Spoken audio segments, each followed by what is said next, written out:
You've asked, and Donna is honoured to answer. Let's dive right in. Okay. All right, Jackson. Donna, we fans love what you're doing and how you're so respectful to all of the Presleys and Elvis. That's what real family is. But I do have a question. In recent years, there's been a fan club that has been keeping Lisa's legacy alive. Have you seen it? And what are your thoughts regarding the birthday celebration they are doing for Lisa yearly? Well, Jackson, I mean, I think anytime that anybody shows love for other people, I think that's wonderful. Lisa would be so happy, I think, to know that they were celebrating her birthday when she's not here any longer, to celebrate it herself. And anytime, like I said, anytime that you show love for another person, I never see anything wrong with that. It's only when people start hurting each other and calling each other bad names and things like that that it begins to hurt. So as long as people are sharing love and doing it with respect and love, then I think it's a wonderful thing. I love all the fans. I appreciate all the fans. I always try to do everything that I can to, as I said, to represent my family to the very best of my ability. I try to be transparent and completely honest and above board, and sometimes I'm silly, or I'll think something's funny, but I always try to do it with a lot of love. And as long as you're doing anything towards somebody with love and respect and kindness, I think that's perfect. I mean, we need more of that in the world, don't you think? Hi, Donna. Thank you for your channel of truth. Well, thank you so much, Queen. Can you share the feelings from the family about Dr. George Nicopolis? And do you think his actions contributed to the health issues Elvis developed? I think that Dr. Nick cared for Elvis. I think he did his best in a lot of ways, to try to help Elvis. And back then, especially in the 70s like that, you just trusted your doctor and believed, that everything was above board and they did what they were supposed to do. And I'm sure, as far as I know, Dr. Nicopolis did what he could to help Elvis with his health issues, give him the right medication and make sure that he's taking the right amount and that kind of thing. So as far as I know, he tried to help. Okay. Did you keep in touch with Anita Wood? Well, this is from Valerie. She did keep in touch with the family, especially Grandma, for a while after she and Elvis broke up. And she would reach out occasionally to the family, and which meant a lot to all of us because we all loved Anita. We felt like she was just, that they were definitely going to get, eventually married or whatever, and that, that she would be a part of our lives forever. But that doesn't always happen. However, we always loved and respected her, as I truly believe she did us. So occasionally we would hear from her, yes. So thank you so much for asking. Okay, the next one is from Chloe. Could you please confirm what the G in Circle G stood for? Thank you. Well, actually, it had a twofold meaning, Chloe. It stood for Graceland, of course, but it also had a meaning for Aunt Gladys too. Elvis loved the that it had Circle G because it could stand for Graceland and for Aunt Gladys, which were two things that were very, very close to his heart. And so it had a twofold meaning, and he liked it that way. So thank you. Oh, wow, this is a long one. Love this, and love hearing your stories. What a breath of fresh air. Oh, thank you so much. Thank you. I appreciate that very much. That touches me. Thank you. I would love to know what the day-to-day was at Graceland. When families lived in their trailers, did they just live their lives coming and going, go to grocery store and cook and clean? Did you all ever meet in the dining room and all eat as a family? Yes, we did. We went to the grocery store, we cooked, we cleaned, and then we walked back and forth to Graceland. I mean, we're right there on the property, right behind the house. So, and Grandma was there, and Aunt Delta, and then, and Elvis, of course, too. So we would go there every day. to visit, and there were times that we did sit down as families and as a family and have dinners and so forth. So yeah, we did all those things just like a regular family. Okay, let's see. Part two. Were you close to Patsy Presley growing up, and why do you think Priscilla grew closer to Patsy? Yes, I was close to Patsy growing up. She was older than I, of course, but I loved her dearly. She was funny, and we, especially when we worked in the office together, we had such a great time. We laughed all the time, and I loved her dearly. I really did. As far as she and Priscilla growing close, well, they traveled a lot. Because Patsy and her husband Gigi traveled with Elvis, because Gigi worked for Elvis, and so they traveled with him. And since they traveled, then Patsy and Priscilla were close because they were together all the time and to go shopping and things like that. So I think that's the reason that they probably remained close. Okay, this is from Robert. Elvis's Uncle Vester Presley's daughter. Elvis's Uncle Vester Presley's daughter is named Patsy Presley. Yes, I'm sorry, I stumbled over that one. Her marriage name was Gamble. I think she kept her maiden name Presley even after she married. Donna, do you and Patsy Presley Gamble stay in touch? No, we don't. I think she's quite a homebody now. And I travel quite a bit, but no, unfortunately we don't. And I hate that, I really do, because we were once very, very close. So thank you for asking that.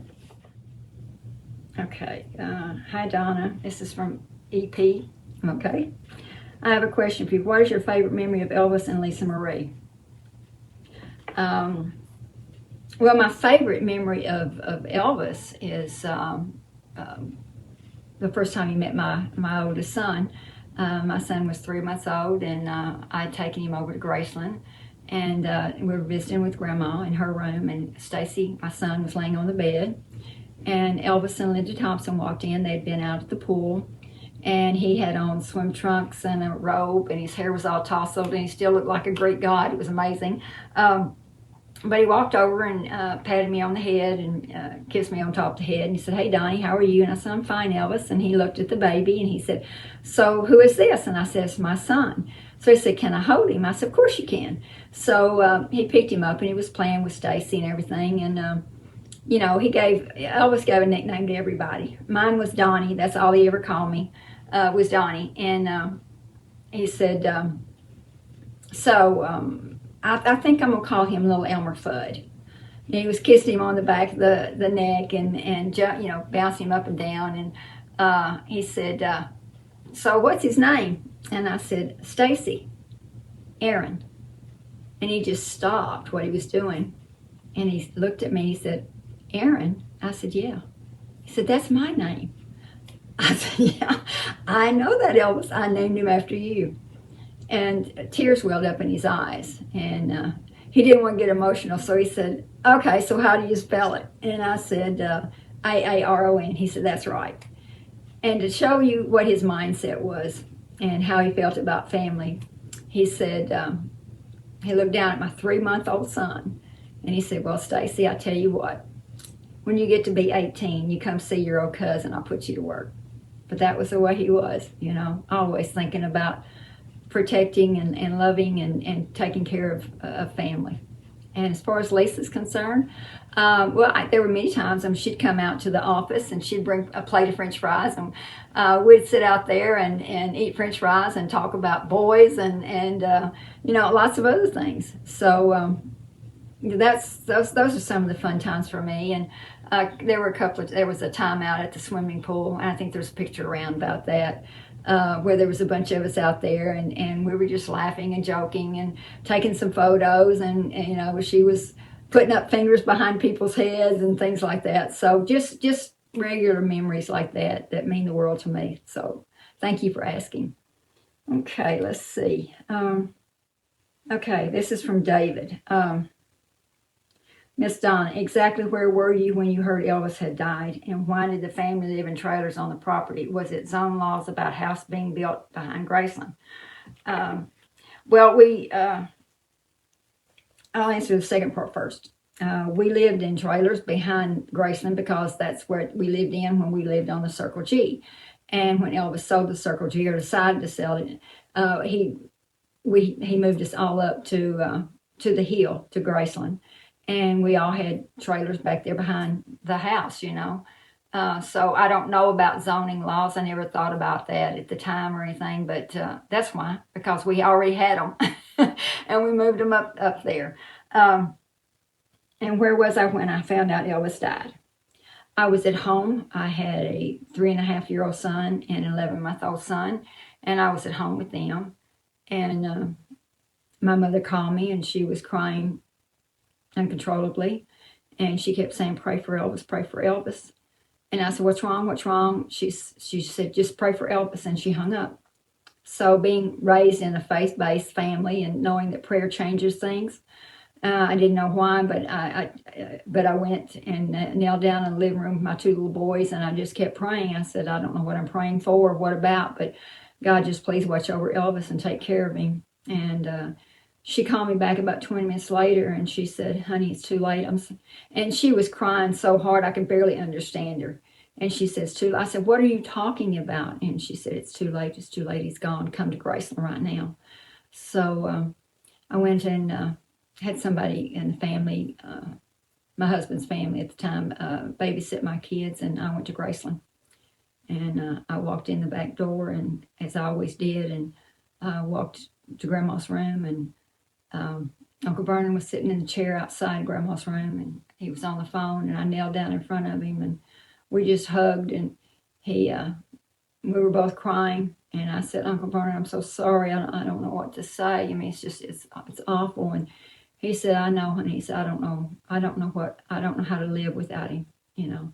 And from that day forth, for all intents and purposes, Uncle Vernon died too, because he was brokenhearted. And every single day after that, his every breath was like, it was just like that. It was like he was just walking around in a daze. He was lost without Elvis, and his heart was broken. He was devastated, and he just couldn't imagine life without his only child. So it was very, very tough to watch, and very tough to be a part of that, because it's it was like walking into a black hole. It seemed like all the energy and all the life and all the sparkle of life had gone out of all of us. But we will see each other again in heaven, I have no doubt. So thank you for asking. This is the last question. Hi, Donna. I was 4 when Elvis passed away and have loved him all my life. To me, he always will be number 1. Oh, thank you. Thank you so much. This is Marie. My question to you would be, what 3 things do you think he should have done differently in his life? Oh, geez. Now you're getting me to proclaiming things that I can't answer. What 3 things do I think he should have done differently in his life? Oh, wow, that is tough. I think it was very hard for Elvis to always choose the right people in his life. And unfortunately, that's a family trait, because I've not done such a great job myself in several occasions. But I think probably the people that he had around him a lot of times were not the best idea. I don't think that they were always there for the right reasons. And so that would be 1, definitely. 2, I think that, he worked so much that he missed out a lot on just living, when you're Elvis Presley, and every time you walk out the door, your every thought, your every word, your every movement is documented. It makes it really, really tough. So, he always did everything with complete integrity, with complete love and kindness and honesty for everybody and for everything he did. He just felt like there was plenty of time and places for everybody. Everybody had their niche. He wasn't jealous of other artists or anything like that. He felt like, it's big enough for everybody. So I can't really say that there were 3 things that he should have done differently. I know Mom told him, she said, Elvis, you need to go in the hospital, honey. You don't need to go on tour. You're sick. You got twisted colon and you got glaucoma. He had a lot of infirmities in his body. And I think not taking care of himself the way he should is probably the second one. But as far as the third one, that's hard to say. I really don't know. But he tried to do everything the right way. He tried to show everybody love and kindness and respect and compassion and tenderness. And he always did that. And oftentimes, it was for the wrong people. But like I said, that's kind of a family trait. We've all made mistakes in our lives as far as, having certain people in our lives. But oftentimes you don't see that till it's too late. However, thank you for the question. But those would be my answers. Okay? Thank you. Okay, that's enough questions for today. So I hope you enjoyed yourself. I enjoyed myself. And keep those questions coming, and I'll keep the answers flowing. All right? Thank you so much. I hope you enjoyed yourself. God bless.